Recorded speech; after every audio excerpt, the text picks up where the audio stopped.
안녕하세요. 주양가족 여러분. 오늘도 말씀의 은혜 가운데 복된 하루 되기를 주의 이름으로 바랍니다. 오늘은 회개와 회복이라는 말씀의 주제를 가지고 신명기 10장 1절에서 11절 말씀을 묵상하고자 합니다. 오늘 말씀은 두 번째 십계명 돌판에 관한 말씀입니다. 처음 돌판은 아론과 함께 이스라엘 백성이 금송아지를 만들어 경배하는 우상 숭배의 모습을 보고 모세가 의분이 일어 백성들을 향해 던져서 깨졌습니다. 40일간 밤낮 단식하며 시내산 꼭대기에서 하나님께 받은 첫 번째 십계명은 그렇게 깨져버렸습니다. 그래서 하나님이 다시 모세를 산으로 부르십니다. 처음처럼 돌판 2개를 만들라고 하십니다. 이번에는 돌판 2개 위에 나무개를 만들라고 하셨는데 조각목으로 만들라고 하셨습니다. 그 개가 결국 언약궤가 되는 것입니다. 하나님이 만들라고 명령하신 언약궤 안에는 이스라엘이 두고두고 기억해야 할 십계명 2 돌판과 아론의 쌍난 지팡이 만나가 들어갑니다. 아론의 쌍난 지팡이는 각 지파 대표를 소집해 지팡이를 던지라고 했는데 아론의 지팡이에서만 싹이 납니다. 아론이 속한 레위 지파가 제사장직을 수행한다는 의미입니다. 만나는 또한 이것이 하나님이 이스라엘에게 일용할 양식을 주셨다는 증거입니다. 하나님은 언제나 당신 백성의 일용할 양식을 친히 챙긴다는 사실입니다. 신명기에는 안 나오지만 출애굽기 34장 29절 이하를 보면 모세가 시내산 꼭대기에 올라가 40일간 죄하로 단식했습니다. 40일 단식 후에 하나님이 기록해 주신 돌판을 들고 산 아래로 내려왔는데 모세의 얼굴에 광채가 났습니다. 이스라엘 백성이 모세의 얼굴에서 광채가 나니 두려워 범접하지 못했습니다. 심지어 모세가 수건으로 얼굴을 가렸다고 합니다. 하나님의 영광의 광채입니다. 시내산 꼭대기에서 하나님과 40주야를 함께한 나머지 하나님의 영광의 잔여가 모세의 얼굴에 남아 있었던 것입니다. 하늘의 천사들도 광채가 납니다. 그것은 어떤 빛일까요? 같은 빛입니다. 천사가 빛을 발하는 것이 아니라 그들은 늘 하나님 가까이 있기에 하나님의 빛을 반사하는 것입니다. 하나님이 계시는 천국은 광명의 세계입니다. 더는 해와 달이 필요가 없습니다.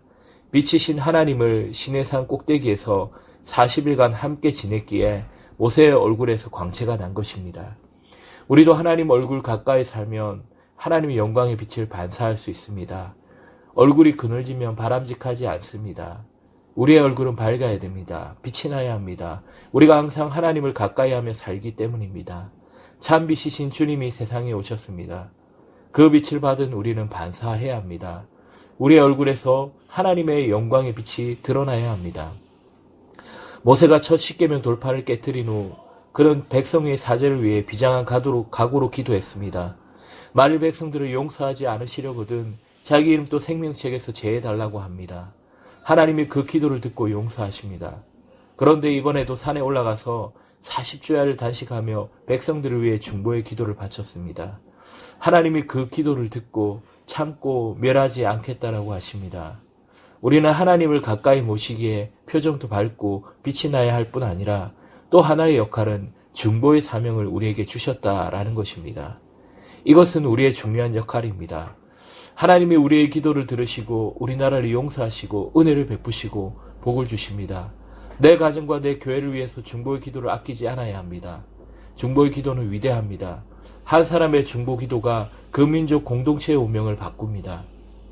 우리는 나 한 사람의 기도가 무슨 도움이나 힘이 될까 하며 과소평가합니다. 그런데 그렇지 않습니다. 하나님은 중보 기도를 들으시고 공동체의 죄악을 용서하십니다.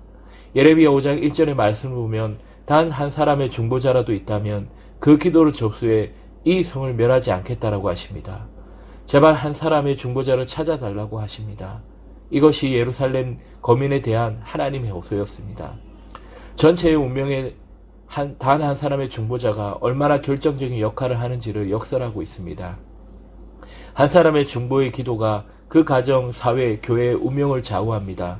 나 한 사람의 중보 기도가 얼마나 엄청난 위력을 가졌는지를 깨닫고 중보 기도에 힘쓰기를 바랍니다.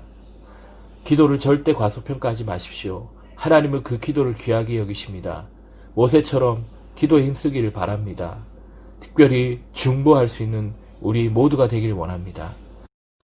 중보 기도를 절대 과소평가하지 마십시오. 하나님은 그 기도를 귀하게 여기십니다. 모세처럼 중보 기도에 힘쓰기를 바랍니다.